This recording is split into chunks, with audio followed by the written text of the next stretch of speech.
What's going on, everybody? It's your boy Chris coming at you for another Deerfish Gaming video, and today I'm very excited to be bringing you another Star Wars Unlimited gameplay video. And today I'm going to be piloting my Darth Maul green-red villainy deck against a mono blue raid deck. It's going to be a lot of fun. I hope you guys enjoy it. It is pretty much the same exact deck list that I posted from my previous video where I did my Darth Maul deck breakdown. So if you guys want to get a more in-depth look at that, go ahead and check that video out. The only things that I was experimenting with in this video is I have Kylo Ren's instead of the Pirate Battle Tank. I was able to acquire some. I was looking at his stats and I thought it would be a good time to try him in. So other than that, everything is the same. If you like the idea of Star Wars Unlimited gameplay, hit that like button and hit that subscribe button so you don't miss any more gameplay coming out of this channel. I'm going to have deck breakdowns and more gameplay coming out. And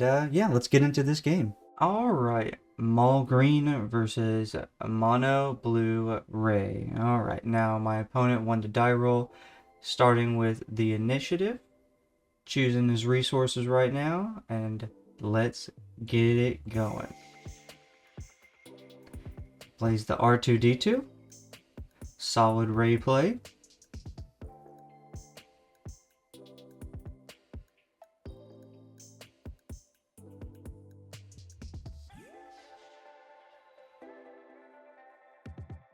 Alright, I played the Death Star Stormtrooper. He procs Ray's ability. I do Daring Raid to the R2-D2. My opponent claims, I pass.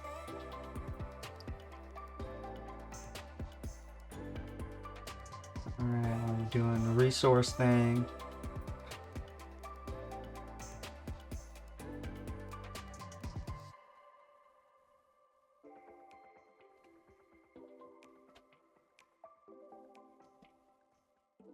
Now he swings with his R2-D2, 2 to my base.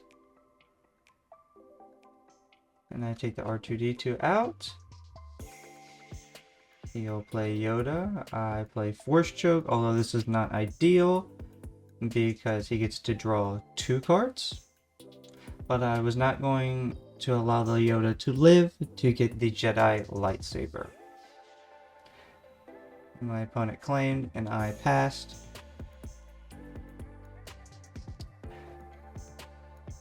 I think I see an Overwhelming Barrage or a Subjugating Starfighter, one of those 2 cards. My opponent plays a Razor Crest. 3/4 restore 2, pretty annoying. There's the Subjugating Starfighter. I do 3 damage to the Razor Crest. Not ideal.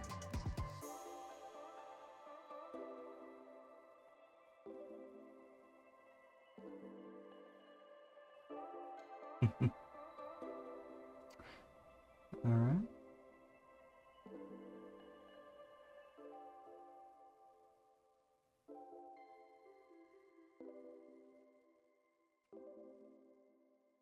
Yeah, I'm not quite sure why I kept the hand I did. I'm not necessarily playing anything that makes me think that I should have kept my hand. So, lesson learned. My opponent is 3 damage to my base, and he restores all that 2 damage that he does not have.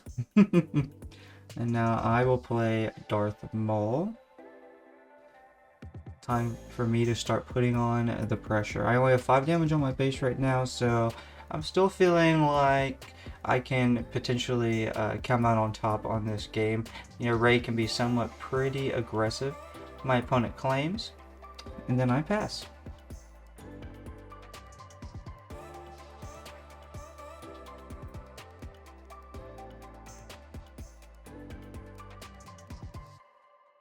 Alright, now we're both at 6. So Ray is going to come out and Maul is going to come out.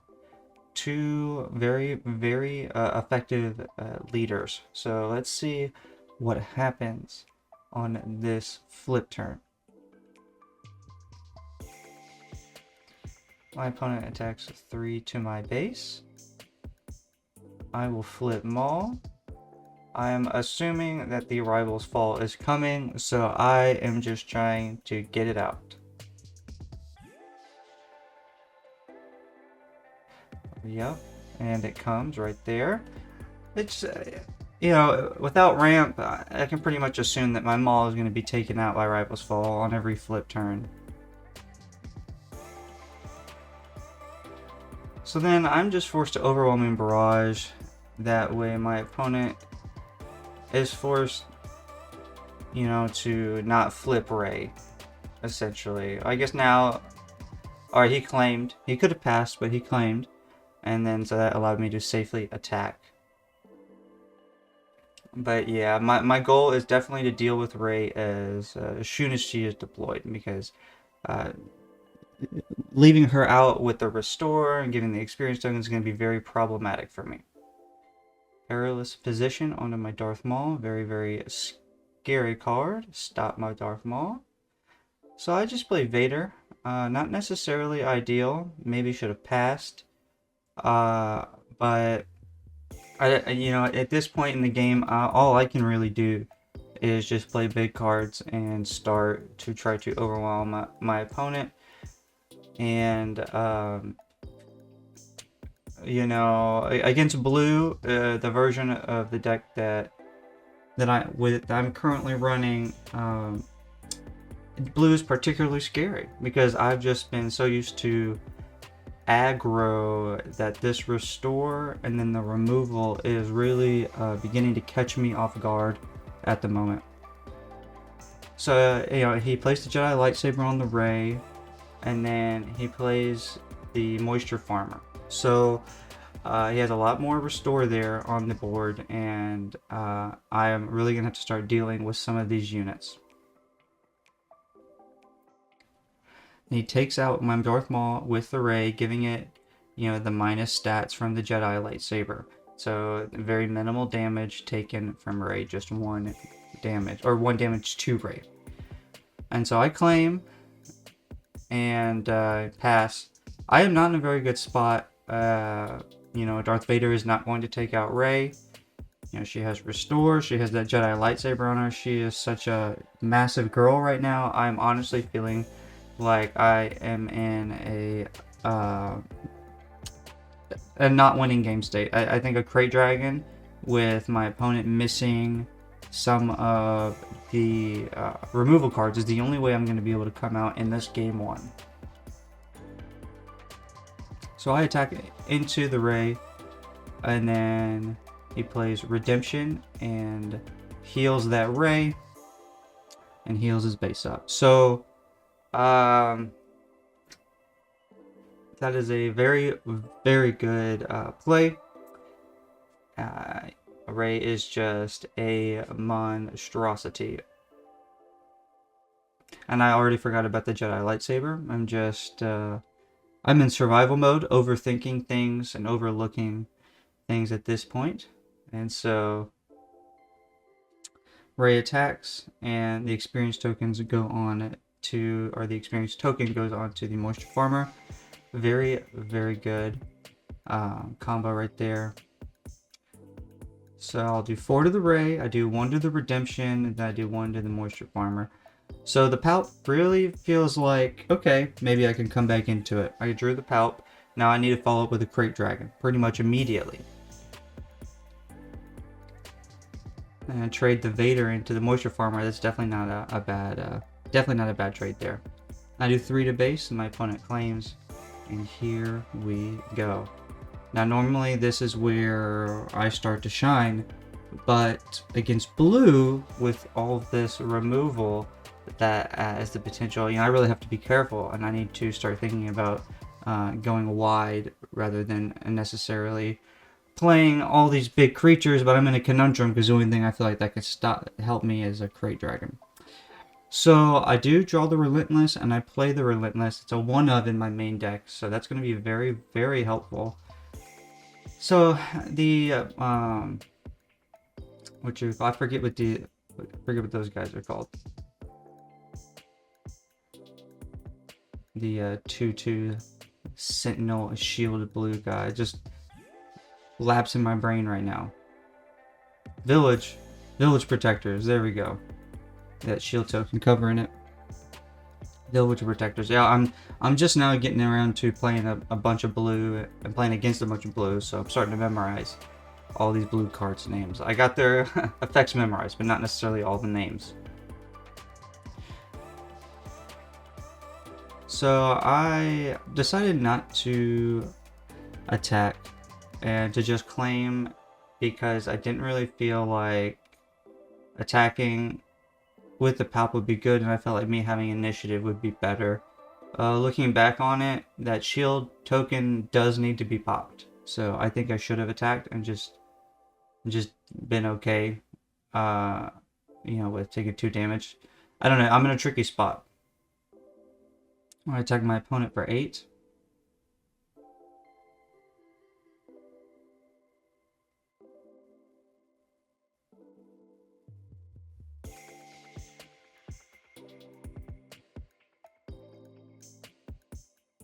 Very interesting position here.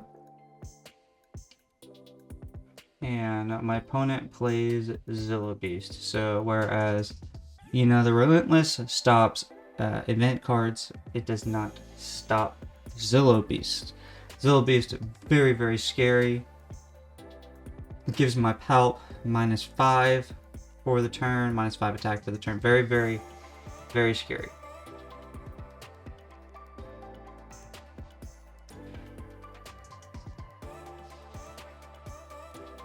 Yeah, so, I'm just kind of getting myself familiar with the Zillo Beast. He heals 5 damage at the end of every turn. If he's not killed, so he has very, very big survivability. Even if I did have Crate Dragon out first, he would have lived from the Crate Dragon's ability. So I have 13 damage on base. I'm sitting here thinking, what can I possibly do to get out of? I have a Kylo's Ren and a Force Choke in my hand, so I don't necessarily have a good hand. Sorry, I made a joke. I was talking about how I'm not in a good position, and my opponent mentioned I was in a perilous position, so had a little giggle there.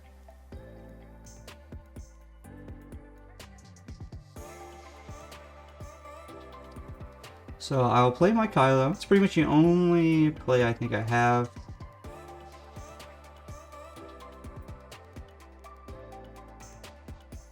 Now, he does that 5 to base, and I'm at 18, so I just don't think I can win. Yeah, I have the 11 damage from my base, or from my space, but it's just not enough. So I just didn't think that I felt like I had anything that I could combat and just win. So I just went ahead and surrendered, and we're gonna go to game 2. All right, we're resourced up. We're ready for game 2.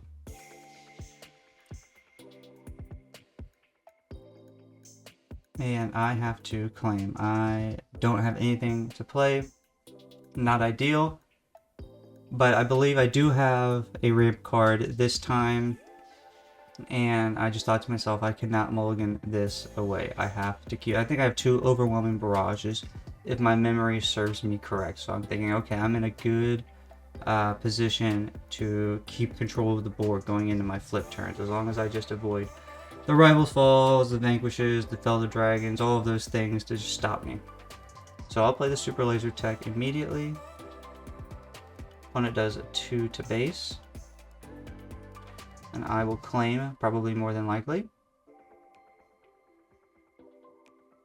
I do claim. And the Concord Dawn Interceptors comes out. A pass. And so, here we are. Thanky, thanky, thanky.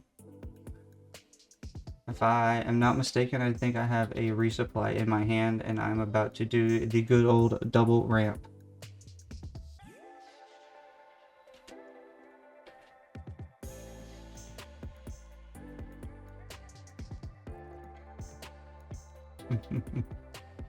Alright, so now I attack into the R2-D2, now that we're both ready. Get that extra resource.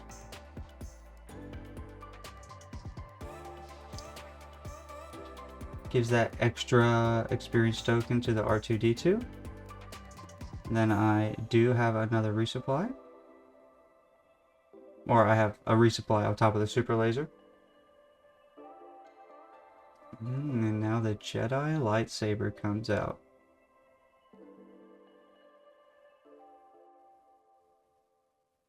I'm passing, and my opponent does want to base. And then I passed again.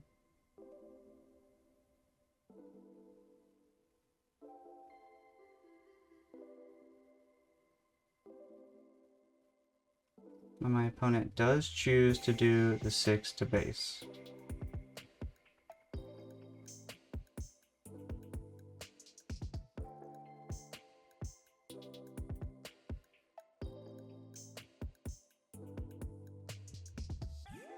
I'm over here doing calculations. Is flipping Maul really worth it? Or should I just get the initiative?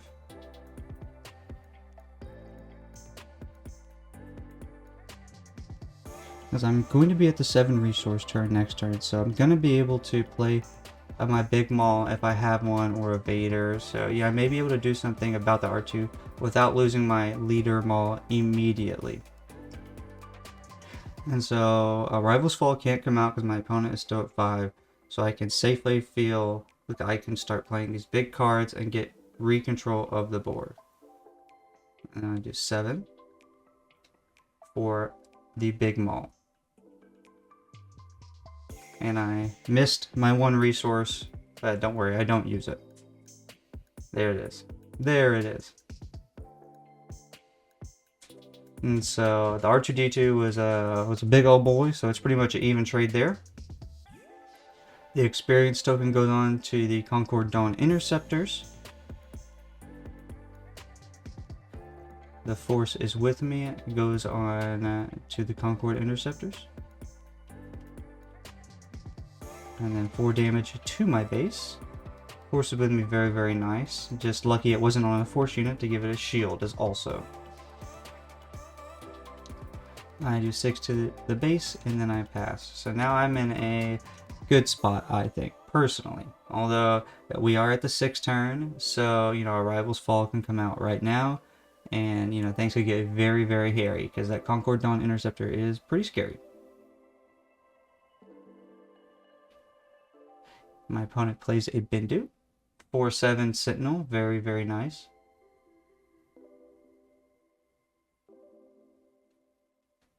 And then so I do Overwhelming Barrage, and then I do 7 damage to the Concord Dawn Interceptors, and then 1 damage to the Bindu, as I will be overwhelming to him no matter what. And then Rey is flipped.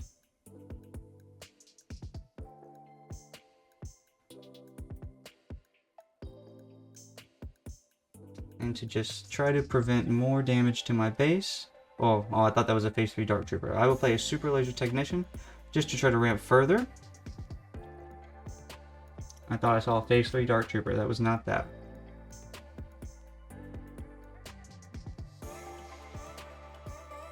And then so he has 3 to base with his Rey.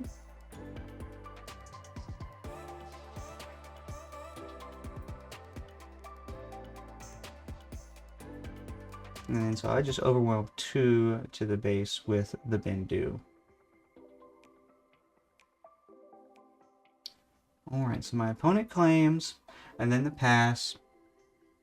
Now we are in a good turn. You know, I am at 9, potentially could be at 10. My opponent is going to be at 7. So very, very good spot. You know, it just seems like that's the answer for me. Got a double ramp. You know, if I have way more resources, you know, they can't catch up.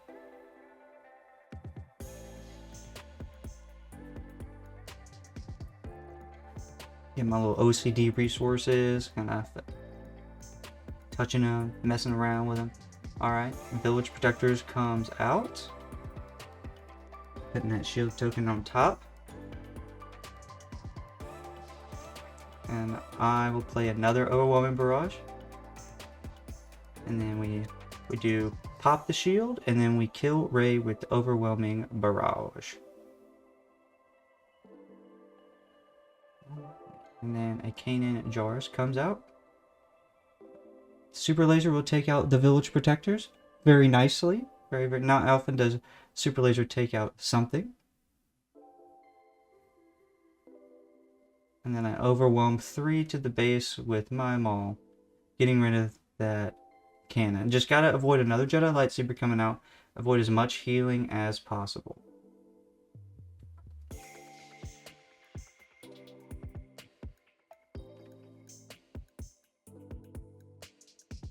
Ready and everything up.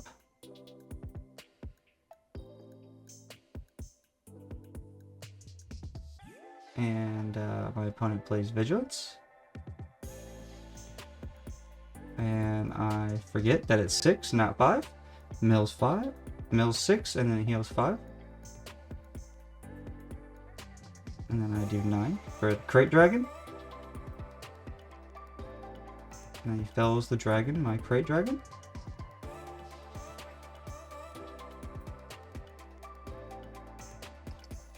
Very, very sad day, fell the dragon, and I just claim again.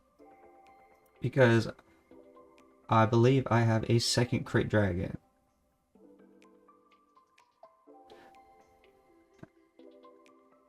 And I'm deciding whether I'm going to resource or not. I decide not to resource, I think. And I play another Crate Dragon.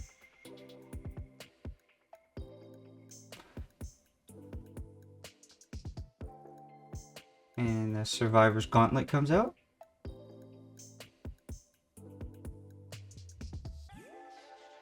And then 5 goes to the base with the Crate Dragon's effect, and then I swing for 5 to the base. And then I claim. And that is game 2. Crate Dragon is able to help me prevail. That second one really is what was able to do it. I don't know, you know, going further, if I didn't have that second Crate Dragon, if I was going to be able to prevail from that game. You know, is a big force to be reckoned with. My opponent's playing a Zillow Beast, could potentially come out and you know, just control the ground side of the board when he was already controlling the space side of the board. Yeah, let's move on to game 3. This is exciting. Alright, now game 3 begins, and to be honest with you, I am not feeling great.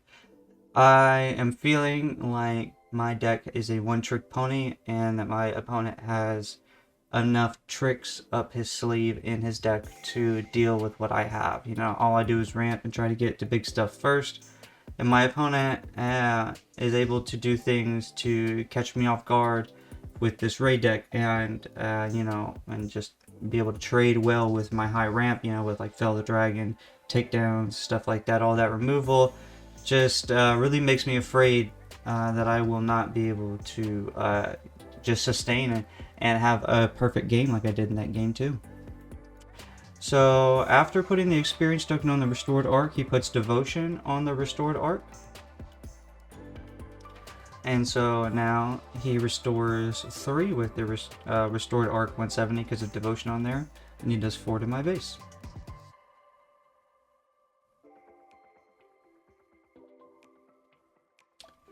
Alright, and then the pass comes out after I claim. So a very, very good board state. I don't necessarily have the best space defense.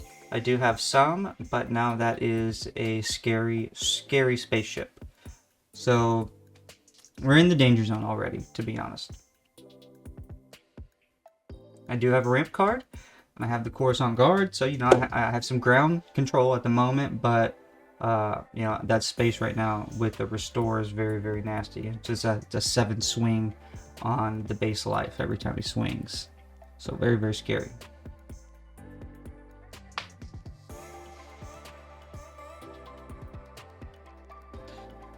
So I just do 2 damage with Daring Raid to the restored arc. The Kanan Jarus, another heal card, so just more and more heal. I am not feeling great about what is happening right now, because if I were to start attacking the base, he has more heal than my damage can do, and then on top of that, you know, he has bigger bodies than I do, so I'm just not feeling great at the moment. So I'll take out the Kanan. And now I'm debating. I'm gonna play the Kylo's TIE Silencer. And passing. So now I can at least finish off the restored arc 170, and then we can have somewhat of a neutral board state. But at least in game one, the damage was not that high. I do feel like 8 damage when I have no damage on my opponent is a not very good thing, especially going into the 6 resource, especially when my opponent restores. I am able to trade after 4 more damage goes on to my base. My opponent passes, waiting for me to flip or do something, I believe. And so the Surveyor's Gauntlet comes, and then I play a Super Laser Tech on top of the Phase 3 Dark Trooper. And I do 6 to base with the Maul.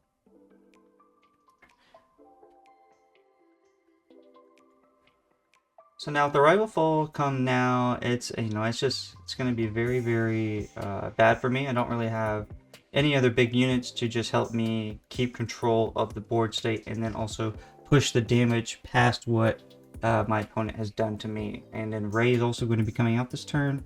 So just, I don't know, there's a lot of scary things happening at the moment. So the Rival's Fall does come out, and it's always there. Why wouldn't it be, That's what I would save it for if I was my opponent. Very, very good play. And so, I may be at 7, but I only got 2 cards in hand.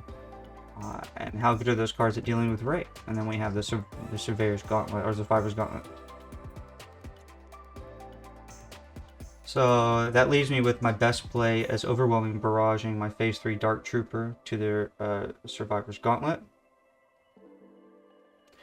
And so at that point, I was basically deciding, do I attack with Super Laser or the Phase 3 Dark Trooper? I decided to attack with the Phase 3 Dark Trooper into the base. That way I could ramp with the Super Laser. I could have also passed and seen what my opponent was going to do to potentially take out the Rey altogether. Hindsight is 20/20. My opponent claims and then I passed.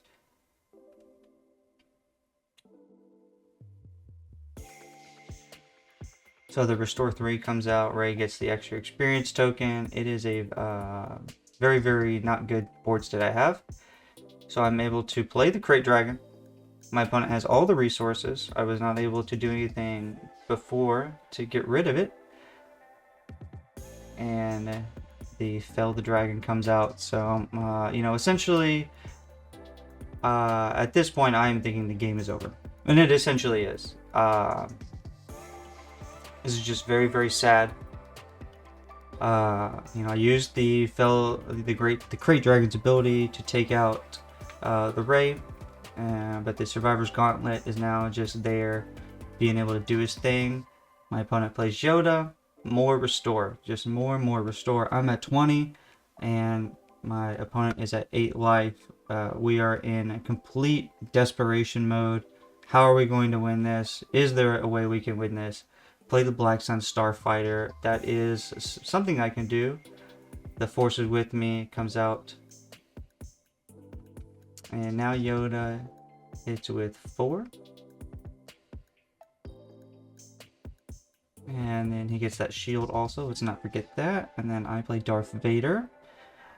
Just praying for something at this point.